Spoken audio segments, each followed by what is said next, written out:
بسم اللہ الرحمن الرحیم۔ السلام علیکم۔ ایک دن حضرت بابا فرید الدین مسعود گنج شکر رحمۃ اللہ علیہ درخت کے نیچے اپنے ساتھیوں اور مریدوں سے محو گفتگو تھے کہ ایک ہندو عورت اپنے سر پر دودھ کا برتن رکھے ہوئے ادھر راہ نکلی۔ حضرت بابا فرید رحمۃ اللہ علیہ نے رسم درویشی کے مطابق اس بت پرست ہندو عورت کی خیر و عافیت دریافت کی۔ ہندوؤں کی نظر میں وہ ایک نیچ ذات سے تعلق رکھنے والی عورت تھی، اس لیے کوئی شخص بھی اس سے انسانی لہجے میں گفتگو نہیں کرتا تھا۔ آج جب اس نے ایک دوسرے مذہب کے ماننے والے بزرگ شخص کی طرف سے برابری والا سلوک دیکھا تو اپنی حالت زار بیان کرنے لگی۔ میرا تعلق اجودن میں بسنے والے گوالوں کے خاندان سے ہے۔ باپ دادا دودھ فروخت کر کے اپنا پیٹ پالا کرتے تھے۔ میرا شوہر مر چکا ہے اور میں برسوں سے دودھ فروخت کر کے اپنے بچوں کی پرورش کر رہی ہوں۔ پہلے زندگی پرسکون تھی، مگر کچھ دنوں سے ایک عجیب و غریب مصیبت کا شکار ہوں۔ یہ کہہ کر گوالن ادھر ادھر دیکھنے لگی جیسے وہ کسی سے خوف زدہ ہو۔ حضرت بابا فرید رحمۃ اللہ علیہ نے عورت کی ذہنی کشمکش کو محسوس کرتے ہوئے فرمایا، بے خوف و خطر اپنے دل کی بات کہہ ڈالو۔ ہم لوگ مسلمان ہوتے ہوئے بھی تمہارے غم کو سار ہیں۔ ہمارا مذہب دنیا کی ہر مظلوم کی حمایت کرتا ہے۔ حضرت بابا فرید رحمۃ اللہ علیہ کی شفقت و محبت کا مظاہرہ دیکھ کر ہندو عورت نے وہ راز کہہ ڈالا جسے بیان کرتے ہوئے اس کی زبان کانپ رہی تھی۔ کچھ دن سے ایسا ہو رہا ہے کہ یہاں کے چند جوگی اور جادوگر مجھے پریشان کر رہے ہیں۔ وہ روزانہ مطالبہ کرتے ہیں کہ سارا دودھ انہیں دے دیا جائے۔ کچھ دن تک تو میں نے ایسا ہی کیا، مگر جب ان سے دودھ کی قیمت طلب کی تو جوگیوں نے بڑی بے رحمی سے جواب دیا کہ وہ لوگ جو چیز خریدتے ہیں اس کی قیمت ادا نہیں کرتے۔ میں نے آئندہ دودھ دینے سے انکار کیا تو وہ لوگ بد دعا دینے لگ گئے۔ اگر تو ہمیں دودھ نہیں دے گی تو تیرا دودھ اس قابل نہیں رہے گا کہ کوئی دوسرا اسے خرید سکے۔ میں نے جادوگروں کی اس دھمکی کو کوئی اہمیت نہ دی اور واپس چلی آئی۔ پھر جب دوسرے دن دودھ فروخت کرنے کے لیے گاؤں پہنچی تو میری حیرت کی کوئی انتہا نہ رہی۔ دودھ کے تمام برتن کیڑوں سے بھرے ہوئے تھے۔ میں نے اسے اتفاق سمجھا، مگر اگلے دن بھی یہی واقعہ پیش آیا۔ مجبور ہو کر میں دوبارہ ان جوگیوں کے پاس گئی اور ان سے رو رو کر التجا کی کہ آدھا دودھ وہ لے لے اور باقی میرے بچوں کے لیے چھوڑ دیں، مگر ان ظالموں پر میری گریہ وزاری کا کوئی اثر نہ ہوا۔ پھر ایک دن ان جادوگروں کے چیلے میرے گھر پر آئے اور بڑے صفاقانہ انداز میں کہنے لگے، گرو کا حکم ہے کہ اگر تو ہمیں دودھ فراہم نہیں کرے گی تو پہلے تیرے سارے جانور مر جائیں گے، پھر ہم تیرے بچوں کو اپنے قہر و غضب کا نشانہ بنائیں گے۔ تو جن بچوں کی خاطر در بدر بھٹکتی ہے وہ کچھ دن بعد اس دنیا میں نہیں رہیں گے۔ آخر بچوں کی محبت نے مجھے مجبور کر دیا۔ میں کئی مہینوں سے ان ظالموں کو دودھ فراہم کر رہی ہوں اور گاؤں والوں سے قرض لے کر اپنی زندگی کے دن پورے کر رہی ہوں۔ آخر گاؤں والے بھی کہاں تک قرض دیں گے؟ یہ کہہ کر دودھ فروش عورت اپنے دامن سے آنسو خشک کرنے لگی۔ حضرت بابا فرید رحمۃ اللہ علیہ نے ایک مظلوم عورت کے دکھوں کی داستان سن کر فرمایا، صبر کرو، تمہاری مصیبت کے یہ دن گزرنے ہی والے ہیں۔ اچانک دودھ فروش عورت گھبرائے ہوئے لہجے میں کہنے لگی، خیر میری تو جس طرح گزرے گزر جائے گی، مگر تم لوگ بہت شریف ہو، آج تمہیں ان درختوں کے نیچے دیکھا تو چلی آئی۔ میری طرح تم لوگ بھی غریب ہو۔ میں تمہیں یہی بتانے آئی تھی کہ کہیں وہ ظالم جادوگر ادھر کا رخ نہ کرے اور پھر تم ان کی جفاکاریوں کا نشانہ بن جاؤ گے۔ عورت کی سادہ دلی قابل دید تھی۔ وہ اپنی پریشانیوں کو بھول کر درویشوں کو جادوگروں کے ممکنہ اقدام سے بچانے کے لیے آئی تھی۔ حضرت بابا فرید رحمۃ اللہ علیہ اس دودھ فروش عورت کے خلوص سے بہت زیادہ متاثر ہوئے اور فرمانے لگے، تم ایک سادہ دل عورت ہو، ہم فقیرانہ بے نواب تمہارے اس خلوص کو ہمیشہ یاد رکھیں گے۔ ویسے تم بھی یاد رکھو کہ جب تک اللہ تعالیٰ کی طرف سے کوئی مصیبت انسان کا مقدر نہ بن جائے اس وقت تک دنیا کی کوئی طاقت اسے ذرا برابر بھی نقصان نہیں پہنچا سکتی۔ اگر تم جوگیوں اور جادوگروں کی بجائے اپنے دل میں خدا کا خوف پیدا کر لو تو تم خود بھی محفوظ رہو گی، تمہارے بچے بھی اور تمہارے جانور بھی محفوظ رہیں گے۔ دودھ فروش عورت نے حیرت زدہ لہجے میں کہا، تم بھگوان کی بات کر رہے ہو، میں تو اسے روز ہی یاد کرتی ہوں، مگر میرے دکھوں میں کوئی کمی نہیں آئی۔ حضرت بابا فرید الدین مسعود گنج شکر رحمۃ اللہ علیہ فرمانے لگے، تم جس بھگوان کی پوجا کرتی ہو وہ تو خود پتھر کا ایک بے جان مجسمہ ہے جو اپنی جگہ سے جنبش بھی نہیں کر سکتا۔ وہ کسی انسان کے کام کیا آئے گا؟ میں جس خدا کی بات کر رہا ہوں وہ اپنی ذات میں تنہا ہے، کوئی اس کا شریک نہیں، اور اس قدر قدرت والا ہے کہ ساری دنیا کے انسان مل کر بھی اس کے فیصلے کو تبدیل نہیں کر سکتے۔ تم اسی ایک کو پکارو، وہ تمہیں ان 2-4 شر پسندوں جوگیوں سے نہیں، دنیا بھر کے ستم گھروں سے نجات دے دے گا۔ ابھی حضرت بابا فرید رحمت اللہ علیہ اس ہندو عورت سے یہ گفتگو کر ہی رہے تھے کہ سامنے سے عجیب حلیے کے لوگ آتے ہوئے نظر آئے۔ جیسے ہی آنے والوں پر عورت کی نظر پڑی تو وہ دہشت زدہ ہو کر حضرت بابا فرید رحمت اللہ علیہ سے کہنے لگی، یہ انہی جادوگروں کے چیلے ہیں، آج مجھے تمہارے پاس کچھ دیر ہو گئی تو یہ میری تلاش میں یہاں تک آ پہنچے۔ حضرت بابا فرید رحمت اللہ علیہ نے عورت کو خوف زدہ دیکھا تو فرمایا، تم میری مہمان ہو، اس لیے تمہیں ہراساں ہونے کی ضرورت نہیں، میں خود ان لوگوں کو جواب دے دوں گا۔ جادوگروں کے چیلے نے آتے ہی غیظ و غضب کا مظاہرہ کیا اور قحط ناک لہجے میں عورت سے کہنے لگے، تو یہاں آرام سے بیٹھی باتیں کر رہی ہے اور گرو جی دودھ کا انتظار کر رہے ہیں، آج تیری خیر نہیں۔ حضرت بابا فرید رحمت اللہ علیہ نے جوگیوں کو مخاطب کرتے ہوئے فرمایا، اسے میں نے روک لیا تھا، تم بھی یہاں بیٹھ جاؤ۔ ابھی فضا میں ایک مرد خدا کے الفاظ کی گونج باقی تھی کہ جوگیوں پر سکتہ طاری ہو گیا اور وہ اس طرح زمین پر بیٹھ گئے جیسے کسی غیبی ہاتھ نے انہیں زنجیریں پہنا دی ہوں۔ کچھ دیر بعد جوگیوں کی دوسری ٹولی آئی۔ حضرت بابا فرید رحمت اللہ علیہ نے ان سے بھی وہی فرمایا، بیٹھ جاؤ، اور وہ بھی سر جھکا کر بیٹھ گئے۔ الغرض گرو نے اپنے تمام چیلوں کو بھیجا اور وہ سب کے سب اسی طرح حضرت بابا فرید الدین رحمت اللہ علیہ کے سامنے سر جھکا کر بیٹھ گئے جیسے انہیں کسی طاقتور مقناطیس نے جکڑ لیا ہو۔ آخر میں جوگیوں کا گرو اپنے چیلوں کو ڈھونڈتا ہوا ادھر آ نکلا۔ گرو نے غضبناک ہو کر اپنے شاگردوں کی طرف دیکھا اور کہا، تم لوگ یہاں کیا کر رہے ہو؟ حضرت بابا فرید رحمت اللہ علیہ نے فرمایا، انہیں میں نے قید کر لیا ہے، اب یہ کہیں نہیں جا سکتے۔ گرو نے انتہائی غرور و تکبر کا مظاہرہ کرتے ہوئے کہا، کون ہے اس دنیا میں جو میرے چیلوں کو قید کر سکے؟ اور پھر بلند آواز میں اپنے منتر پڑھنے لگا۔ حضرت بابا فرید رحمت اللہ علیہ نے فرمایا، اب تیرا کوئی منتر نہیں چلے گا، کفر کے دن پورے ہو چکے۔ گرو پر ہذیانی کیفیت طاری ہو گئی، وہ چیخ چیخ کر منتر پڑھنے لگا، برائی کی تمام طاقتوں کو پکارتا رہا، مگر آج کوئی اس کا مددگار نہیں تھا۔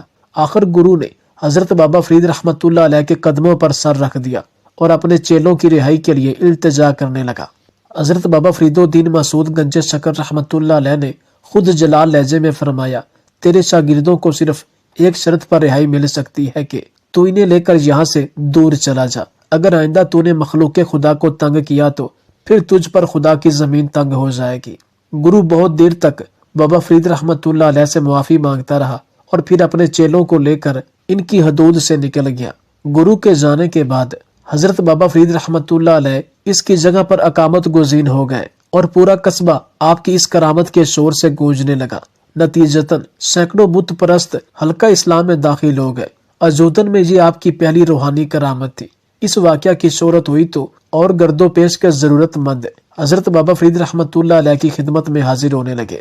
آپ محتاجوں کے لیے دعا کرتے، اللہ ان کی معذوری کو دور کر دیتا، بیمار شفا یاب ہوتے اور پریشان حال لوگوں کو آسودگی حاصل ہو جاتی۔ بر صغیر کے شہر دہلی میں ایک طوائف گزری ہے جسے لوگ دیوی کے نام سے جانتے تھے۔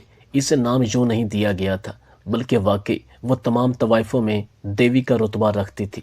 نہ صرف دلی بلکہ ہندوستان بھر کے تمام شرفا اس کے گاہک تھے۔ اسے صرف اس وجہ سے ایک مرد مومن نے قتل کر دیا تھا کیونکہ وہ جو کچھ بھی کماتی تھی اس میں سے زکوٰۃ کی ادا کرنے کے ساتھ ساتھ صدقہ خیرات بھی ضرور کرتی تھی۔ اسے مذہب اسلام کی توہین کرنے کے جرم میں قتل کر دیا گیا تھا، لیکن جب وہ قتل ہوئی تو اس کے چند ماہ بعد 2 مساجد کے ائمہ کے خاندان والوں نے خودکشی کر لی اور ایک امام مسجد ڈکیتی کرتے ہوئے پکڑا گیا جو وہاں مسجد میں چوری کرتا پکڑا گیا تھا۔ اس نے دیوی کی کہانی سناتے ہوئے بتایا تھا کہ دیوی در حقیقت ایک مسلمان خاتون تھی۔ اس کے والد صاحب بھی امام مسجد تھے۔ والد صاحب کی تنخواہ انتہائی قلیل تھی، گزر بسر بڑی مشکل سے ممکن ہوتا تھا۔ اس کے اوپر سے امتحان یہ آ پڑا کہ اس کی والدہ بیمار ہو گئیں۔ دیوی کے والد صاحب اپنی بیوی کا علاج کروانے کے لیے اسے لے کر شہر شہر گھومنے لگے۔ چھوٹے موٹے حکیموں کی سمجھ میں آنے والا مرض نہیں تھا اور بڑے حکیموں کی فیس ادا کرنے کے لیے امام صاحب کے پاس پیسے نہیں تھے۔ ابھی وہ ان حالات کا سامنا کر ہی رہے تھے کہ مسجد کی کمیٹی نے ان کو امامت کے فرائض ادا کرنے سے روک دیا کیونکہ کئی دن غیر حاضر رہنے لگے تھے، جس کی وجہ سے نمازی پریشان ہو رہے تھے۔ کیونکہ سارے نمازی ایک طرف تھے اس لیے اہل محلہ نے بھی نمازیوں کو حق پر سمجھا اور امام صاحب سے بنا کوئی دلیل سنے والد صاحب سے مسجد کی امامت چھڑا لی گئی اور مسجد کے سامنے حجرے سے ہمیں نکال دیا گیا۔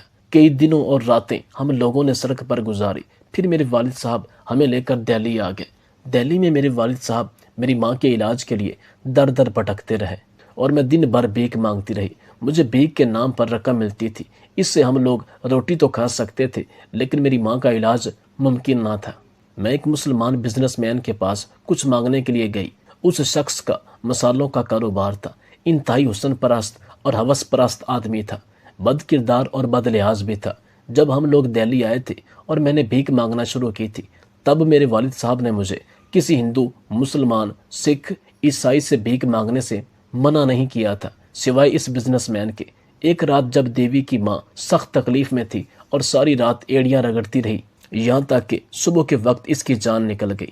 دیوی اور اس کے والد صاحب کو کفن دفن کے لیے پیسوں کی سخت ضرورت پڑ گئی، یہاں تک کہ مجبور ہو کر دیوی اس مسلمان بزنس مین کی چوکھٹ پر جا پہنچی اور اس کو خود پر گزری آزمائش کی داستان سنانے کے بعد اس نے مالی مدد کی التجا کی۔ توقع کے مطابق کاروباری شخص نے مدد کے بدلے اس سے جسم کا تقاضا کر دیا۔ دیوی نے اس سے قانون اور حالات اور مقافات عمل سے ڈرانے کی کوشش کی، مگر اس کو حاکم وقت کی خاص پشت پناہی حاصل تھی۔ اس نے کسی بھی چیز کو خاطر میں نہ لاتے ہوئے دیوی کے جسم حاصل کیے بغیر مالی معاونت کرنے سے انکار کر دیا۔ دوسری طرف دیوی کی ماں کو مرے پہر گزر چکے تھے اور اس کے باپ دیوی کے واپس آنے کے منتظر بیٹھا تھا۔ ماں کی لاش سڑک پر پڑی باسی ہو رہی تھی۔ جب دیوی کو اور کوئی صورت نظر نہ آئی تو اپنا جسم اس کاروباری شخص کے حوالے کر دیا۔ وہ کاروباری شخص دیوی کے جسم پر یوں ٹوٹ پڑا جیسے گدھ مردار پر ٹوٹ پڑتے ہیں۔ جب اس نے اپنی ہوس مٹا لی تو دیوی کو اس کی ضرورت کے مطابق رقم دے دی اور ساتھ ہی اس کو پابند کیا، جب بھی اس کو دیوی کی ضرورت ہوگی دیوی اس کے در پر حاضر ہو کر اس کے ہر حکم کو بجا لانے کی پابند ہوگی۔ اس وقت دیوی دنیا کی مجبور ترین لڑکی تھی، اس کے پاس اس کاروباری شخص کی بات ماننے کے علاوہ کوئی چارہ بھی نہ تھا۔ اب وہ اس کی شرط نہ مانتی تو اس رقم سے ہاتھ دھو بیٹھتی، جس کی وجہ سے وہ اپنی عزت بھی گوا چکی تھی، اور رقم سے ہاتھ دھونے کا مطلب ماں کے غور و کفن کی لاش کو لے کر در در پھرنا تھا اور اس کے کفن کے لیے در در بھیک جمع کرنا تھی۔ اس مجبوری سے مجبور ہو کر اس نے کاروباری شخص کی تمام تر شرائط مان لی تھی۔ یوں اس کی عزت لٹ جانے کے عوض اس کی والدہ کے کفن دفن کا انتظام ہو گیا تھا۔ شریک حیات کے رخصت ہو جانے کے بعد دیوی کا والد بالکل کمزور لانحیف ہو گیا تھا، اس کے جسم میں ریشہ آ چکا تھا۔ چند دنوں میں یہ حالت ہو گئی تھی کہ وہ نہ تو اپنے ہاتھوں سے کھانا کھانے کے قابل رہا اور نہ ہی پینے کے قابل۔ اب باپ کو اس حالت میں لے کر سڑک پر بیٹھنا دیوی کے لیے کسی بھی صورت میں ممکن نہیں تھا۔ مجبوراً وہ ایک بار پھر اس کی دہلیز پر جا پہنچی جہاں سے پہلے اپنی عزت گوا چکی تھی۔ اسی شخص کی وجہ سے اس کی ماں کو قبر نصیب ہوئی تھی اور اسی وجہ سے آج اسے اور اس کے والد کو پناہ مل گئی تھی، مگر اس پناہ کی اس نے اپنی موت تک کی قیمت چکائی تھی۔ دیوی کا باپ جتنا عرصہ بھی زندہ رہا بستر پر پڑا رہا۔ دیوی اپنی عزت بیچ کر اسے بستر پر کھلاتی رہی۔ باپ کی موت کے بعد دیوی نے اس کاروباری شخص سے پیچھا چھڑا لیا اور ایک کوٹھے پر جا کر بیٹھ گئی۔ اس کے حسن کی وجہ سے تمام طوائفوں نے اسے حسن کی دیوی مان لیا، اور یہ نام دیوی کو اس وجہ سے بھی پسند کیا گیا کہ اس نام کی آڑ میں وہ اپنا مذہب چھپا سکتی تھی۔ یوں دیوی کوٹھے کی زینت بن کر کمانے لگی اور اس رزق میں سے صدقہ اور خیرات بھی کرنے لگی، زکوٰۃ بھی ادا کرنے لگی۔ لوگوں نے دیوی کے عمل کو مذہب کی توہین سمجھا، یہاں تک کہ اس کے قتل کا فتویٰ جاری کر دیا گیا، اور پھر ایک مرد مجاہد نے اس کو قتل کر دیا۔ جب قاتل کو گرفتار کیا گیا تو اس نے قتل کی وجہ فتوے کو قرار دے دیا، اور جب اس کی جان بخشی کر دی گئی تو اس نے دیوی کو قتل کرنے کی وجہ کچھ یوں بیان کی کہ اس نے پہلے جی بھر کے دیوی کے جسم پر اپنی ہوس مٹائی۔ جب اپنا مطلب پورا کر لینے کے بعد وہ فارغ ہوا تو دیوی نے اس سے پیسوں کا تقاضا کیا۔ پیسوں کی بجائے اس نے دیوی کی جان لے لی۔ دیوی کو اٹھا کر جب طب خانہ لے جایا گیا تو وہاں جا کر دیوی نے اپنے آخری الفاظ کچھ یوں ادا کیے: بے شک کفر و شرک کرنے والے جہنمی ہیں، مگر میرا جسم نوچنے والا پہلا شخص بھی مسلمان تھا اور آخری شخص بھی مسلمان تھا۔ مجھے مار کر وہ کسی جنت کا مستحق نہیں ٹھہرا۔ اس بات کا اندازہ اسے روز محشر ہو جائے گا کہ مجھ جیسی گناہ گار کو مار کر وہ خود کتنا گناہ گار ہو گیا۔ اس کے بعد دیوی نے کلمہ شہادت پڑھا اور جان رب کے سپرد کر دی۔ اس کی موت کے چند ماہ بعد اندر ہی اندر جن دو ائمہ اور ان کے خاندانوں نے خودکشی کی، آپ جان کر تصدیق کر سکتے ہیں کہ ان کا گھرانہ دیوی کی دی گئی خیرات اور رقم سے چلتا تھا۔ دیوی ہی کی وجہ سے لوگوں میں ان کی سفید پوشی کا بھرم قائم تھا۔ دیوی ہمیشہ ان کو 1 مہینہ ایڈوانس کے پیسے دے کر رکھتی تھی، تاکہ اگر کسی مہینے وہ پیسے نہ دے سکے یا وہ مر جائے، ان لوگوں کے پاس متبادل بندوبست کرنے کا وقت موجود ہو۔ انہی امام مسجد میں سے ایک میں بھی تھا۔ باقی دونوں خاندانوں نے خودکشی کر کے موت کو گلے لگا لیا، لیکن اپنے بچوں کو قتل کرنا میرے لیے ممکن نہ تھا، اس لیے میں نے چوری اور ڈکیتی شروع کر دی۔ اگر یہ دیوی آج بھی زندہ ہوتی تو آج بھی میں لوگوں کو دین اسلام کی تبلیغ کر رہا ہوتا۔ مجھے اس بات کی فکر بالکل نہیں ہوتی کہ میرے بچے بھوکے ہیں۔